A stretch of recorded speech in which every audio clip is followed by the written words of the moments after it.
안녕하세요, 여러분. 오늘도 건강하게 잘 지내고 계신가요? 한 주 동안 별일 없으셨는지, 식사는 거르지 않으셨는지 문득 궁금해집니다. 나이가 들수록 별일 없다는 말이 얼마나 큰 복인지 새삼 깨닫게 되는 요즘입니다. 그런데 말이죠, 여러분. 혹시 요즘 이런 생각 안 해보셨나요? 나는 분명히 어제 일찍 누웠고 나름대로 푹 잤다고 생각하는데 왜 눈을 뜨면 몸이 청은망은일까? 혹은 어디 아픈 데도 없는데 왜 하루 종일 머리가 무겁고 기운이 없을까 하는 고민 말입니다. 주변 친구들과 이야기해 보면 다들 나이 먹으면 다 그래. 잠이 없어지는 게 당연하지라고 대수롭지 않게 넘기곤 합니다. 하지만 제가 오늘 꼭 드리고 싶은 말씀은 이건 결코 당연한 노화 현상이 아니라는 점입니다. 잠을 자도 피곤한 그 이유. 오늘 저와 함께 아주 깊이 있게 파헤쳐 보시죠. 자, 본격적으로 시작하기에 앞서 여러분의 수면 상태를 먼저 확인해 보겠습니다. 제가 지금부터 몇 가지 증상을 말씀드릴 텐데 본인에게 해당한다면 손가락으로 하나씩 꼽아 보세요. 다음 중 3개 이상 해당한다면 오늘 영상을 끝까지 보셔야 합니다. 첫째, 아침에 일어났을 때 혀가 천장에 달라붙을 정도로 입이 마른다. 둘째, 7시간 이상 잤는데도 낮 2, 3시만 되면 참을 수 없는 졸음이 쏟아진다. 셋째, 자는 도중 화장실 때문에 2번 이상 깬다. 넷째, 자고 일어나면 뒷목이나 어깨가 뻐근하고 두통이 있다. 왜 유독 50대, 60대에게 이런 일이 생길까요? 데이터를 보면 참 냉정합니다. 통계적으로 50대 이후 수면 효율은 청년층에 비해 20% 이상 급격히 떨어집니다. 더 슬픈 사실은 깊은 잠이라 불리는 서파 수면의 시간이 거의 사라진다는 점이죠. 쉽게 말해 젊을 때는 깊은 골짜기 속에서 단잠을 잤다면 지금은 얕은 개울가에서 물소리를 들으며 자는 것과 같습니다. 작은 소리에도 깨고 자고 일어나도 피로가 풀리지 않는 이유가 바로 여기에 있습니다. 단순히 피곤하고 많은 문제가 아닙니다. 제가 오늘 이 영상을 준비한 진짜 이유가 여기 있습니다. 수면은 뇌의 쓰레기 청소 시간입니다. 우리가 잠든 사이 뇌는 아밀로이드 베타 같은 노폐물을 씻어내는데 잠을 제대로 못 자면 이 쓰레기가 뇌에 그대로 쌓입니다. 이게 쌓이고 쌓이면 결국 무엇이 될까요? 네, 바로 치매입니다. 수면 부족은 치매 발병률을 2배 이상 높이고 심혈관 질환, 고혈압, 당뇨를 악화시키는 직접적인 원인이 됩니다. 혈압약을 드시고 당뇨 관리를 아무리 잘해도 잠 하나를 못 잡으면 밑빠진 독에 물 붓기가 될 수 있다는 뜻입니다. 무서운 이야기 같지만 걱정 마세요. 원인을 알면 길은 분명히 있습니다.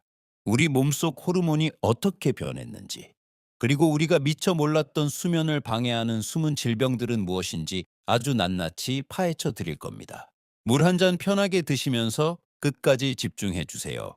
이제 시작합니다. 자, 이제 본격적으로 원인을 파헤쳐 보겠습니다. 여러분, 잠은 그냥 가만히 누워 있는 게 아닙니다. 우리 몸이라는 공장이 다음 날을 위해 기계를 정비하고 기름칠을 하는 아주 바쁜 시간이죠. 그런데 50대, 60대가 되면 이 수면 공장의 성능이 급격히 떨어집니다. 왜 그럴까요? 크게 3가지 핵심 이유가 있습니다. 첫 번째는 바로 호르몬의 변화입니다. 여러분, 멜라토닌이라는 이름 들어보셨죠? 밤이 되면 뇌에서 이제 잘 시간이야라고 신호를 보내는 호르몬입니다. 그런데 이 멜라토닌이 참 야속합니다. 우리 몸의 멜라토닌 분비량은 20대의 정점을 찍고 50대가 되면 절반 이하로 뚝 떨어집니다. 60대가 되면 젊은 시절의 3분의 1도 채 안 남아요. 공장에 원료가 없으니 제품이 안 나오는 것과 같습니다. 신호가 약하니까 잠들기까지 오래 걸리고 자더라도 아주 얕은 잠만 자게 되는 거죠. 특히 시니어분들은 서파 수면, 즉 깊은 잠 단계가 거의 사라집니다. 깊은 잠을 자야 몸의 근육이 회복되고 독소가 빠지는데 걷잠만 자니까 아침에 일어나도 몸이 두들겨 맞은 것처럼 아픈 겁니다. 이건 여러분의 정신력이 약해서가 아니라 몸속 호르몬 공장이 노후화됐기 때문이라는 걸 먼저 이해하셔야 합니다. 두 번째는 우리가 미처 병이라고 생각지 못했던 숨겨진 신체적 방해꾼들입니다. 대표적인 3가지를 말씀드릴게요. 가장 흔한 게 바로 화장실 문제입니다. 남성분들은 전립선 비대증, 여성분들은 방광 근육 위축으로 밤에 꼭 한두 번씩 깨시죠. 문제는 단순히 화장실을 가는 게 아니라 한 번 깨면 다시 잠들기까지 우리 뇌가 다시 예열되는데 너무 오랜 시간이 걸린다는 겁니다. 결국 잠의 흐름이 완전히 끊겨버리는 거죠. 혹시 밤에 누우면 다리가 간질간질하거나 벌레가 기어가는 것 같아서 다리를 털어야 시원하신 분 계신가요? 이걸 하지불안 증후군이라고 합니다. 이건 뇌의 도파민 체계에 이상이 생겼다는 신호예요. 다리가 불편해서 나도 모르게 뒤척이다 보니 뇌는 밤새 깨어 있는 상태가 됩니다. 주변에서 코골이가 심하다는 소리 들으시는 분들 주의 깊게 들으세요. 단순히 시끄러운 게 문제가 아닙니다. 자다가 컥 하고 숨을 멈추는 수면 무호흡이 발생하면 우리 뇌는 비상사태를 선포합니다. 야, 숨 쉬어! 하고 뇌를 강제로 깨우는 거죠. 본인은 잤다고 생각하지만 사실 밤새 수백 번 뇌가 깨어났던 겁니다.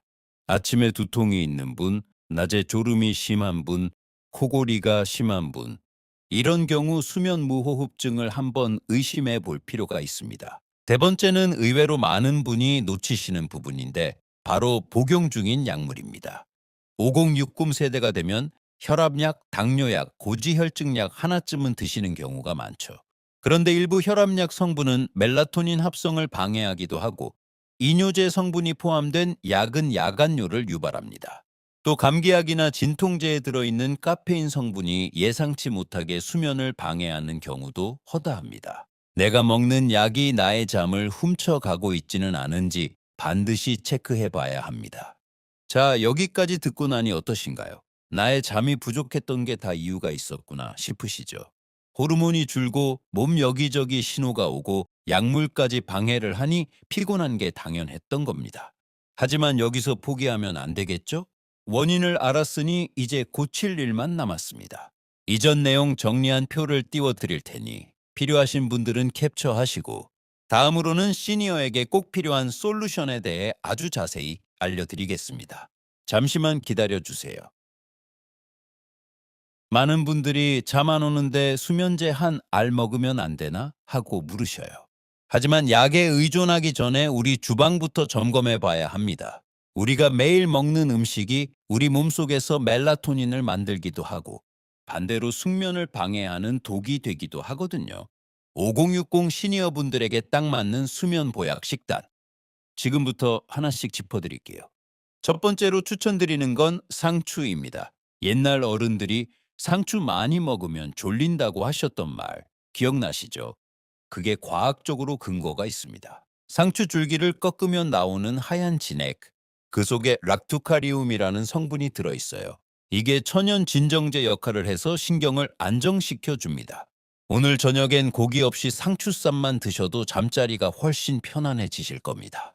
두 번째는 바나나와 견과류입니다. 바나나에는 근육의 긴장을 풀어주는 마그네슘이 풍부하고요. 아몬드나 호두 같은 견과류에는 수면 호르몬의 원료가 되는 트립토판이 가득합니다. 저녁 식사 후 출출할 때 과자 대신 바나나 반 개나 아몬드 한 줌을 드시는 게 잠을 부르는 비결입니다. 마지막으로 대추차를 권해드려요. 대추는 한방에서도 산조인이라 하여 불면증 처방에 꼭 들어가는 약재입니다. 심장을 안정시키고 불안감을 낮춰주죠.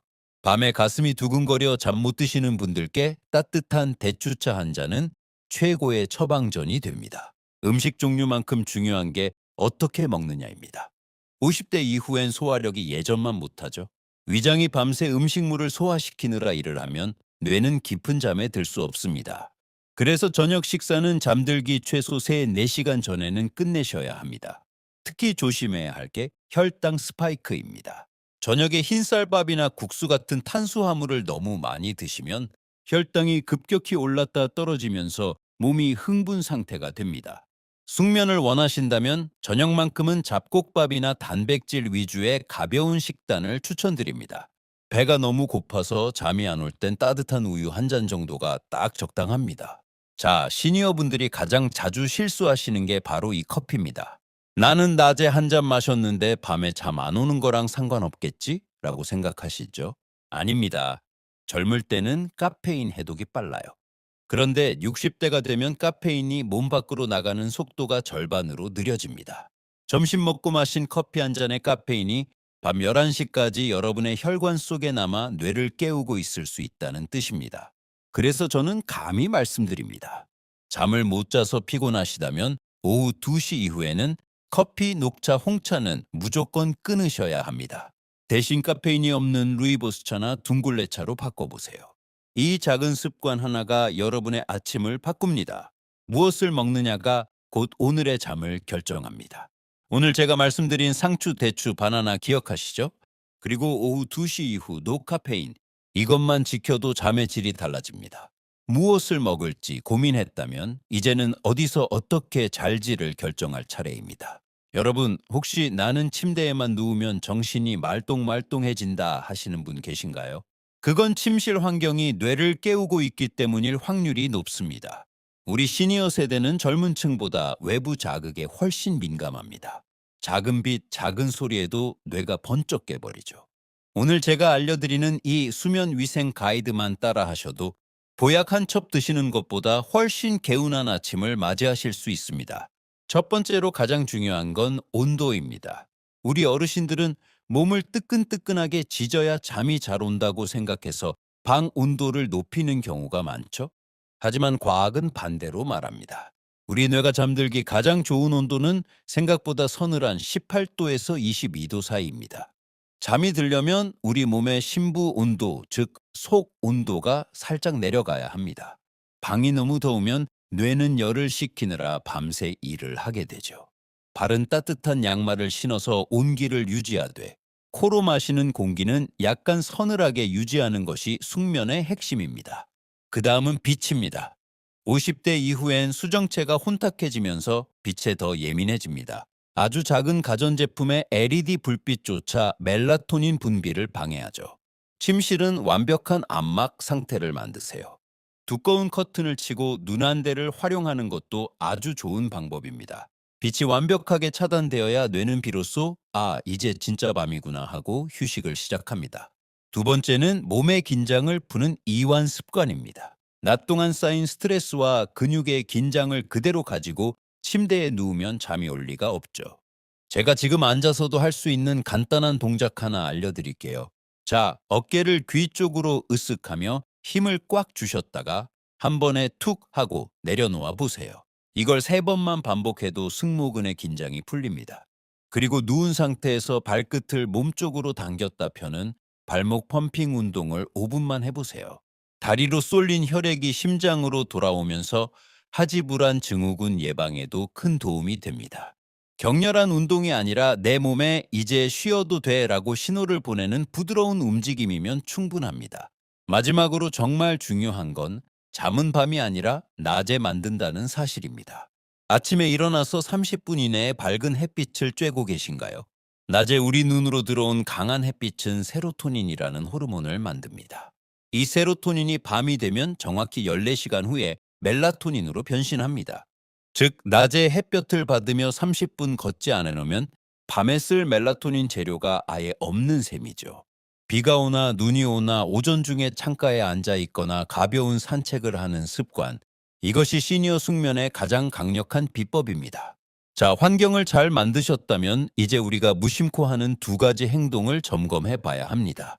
바로 스마트폰과 낮잠입니다. 잠자리에 누워서 유튜브 영상이나 뉴스를 보시는 분들 많으시죠? 잠이 안 와서 좀 보는 건데 어떠냐고 하시지만 스마트폰에서 나오는 푸른빛, 즉 블루라이트는 우리 뇌에 지금은 대낮이야 라고 거짓말을 합니다. 뇌가 낮이라고 착각하면 멜라토닌 분비가 즉각 멈춰버리죠. 숙면을 원하신다면 잠들기 최소 1시간 전에는 스마트폰을 멀리하세요. 만약 꼭 보셔야 한다면 화면을 아주 어둡게 하거나 눈보호 모드를 반드시 켜셔야 합니다. 그리고 또 하나, 낮에 너무 피곤해서 길게 낮잠을 주무시는 분들 계시죠. 1시간 이상 깊게 낮잠을 자고 나면 우리 몸은 이미 충분히 잤다고 판단해서 밤에 쓸 수면 압력을 다 써버립니다. 낮잠은 오후 3시 이전 딱 20분 내외가 적당합니다. 잠깐 눈만 붙이는 정도여야 밤에 깊은 잠을 불러오는 마중물이 될 수 있다는 사실 꼭 기억해 주세요. 정리해 볼까요? 방 온도는 약간 서늘하게, 빛은 완벽하게 차단하고 자기 전엔 몸을 이완하세요. 그리고 무엇보다 낮에 햇빛을 충분히 쬐는 것. 이 네 가지만 지켜도 여러분의 수면 질은 180도 달라질 겁니다. 자, 긴 시간 함께 해주신 여러분, 정말 고생 많으셨습니다. 우리가 왜 자도 피곤한지, 그리고 어떻게 하면 이 고리를 끊을 수 있을지 심층적으로 알아봤는데요. 딱 세 가지만 다시 한번 가슴에 새겨보겠습니다. 먼저, 원인을 인정하세요. 50대 이후엔 멜라토닌이 줄고 몸에 변화가 생기는 게 당연합니다. 자책하지 마시고 오늘 배운 호르몬과 숨은 질병, 야간뇨, 무호흡증 등을 체크해 보세요. 다음으로 입이 즐거운 잠을 만드세요. 오후 2시 이후 카페인을 끊고 저녁 식단에 상추나 대추차 같은 천연 수면제를 더해 보세요. 마지막으로 환경이 보약입니다. 침실은 서늘하고 어둡게 유지하시고 낮 동안 30분 햇볕 쬐기를 통해 밤의 에너지를 미리 충전하세요. 인생의 절반을 가족과 일터를 위해 쉼 없이 달려오신 여러분. 이제는 누구보다 여러분 자신을 위해 잘 자는 법을 배우고 실천하셔야 할 때입니다. 잠은 단순히 쉬는 것이 아니라 내일의 나를 다시 태어나게 하는 고귀한 시간입니다. 오늘 밤 여러분의 머리맡의 걱정은 잠시 내려놓으세요. 내일 아침 눈을 떴을 때 어제보다 조금 더 가벼워진 몸과 맑아진 정신으로 잘 잤다 라는 기분 좋은 혼잣말을 하실 수 있기를 진심으로 바랍니다. 오늘 영상 내용이 유익하셨다면 고생하는 친구분들에게도 이 영상을 선물해 주세요. 저는 다음 시간에도 여러분의 삶을 더 건강하게 만드는 깊이 있는 주제로 찾아오겠습니다. 오늘도 평안한 밤 깊은 잠 드시길 바랍니다. 시청해 주셔서 감사합니다.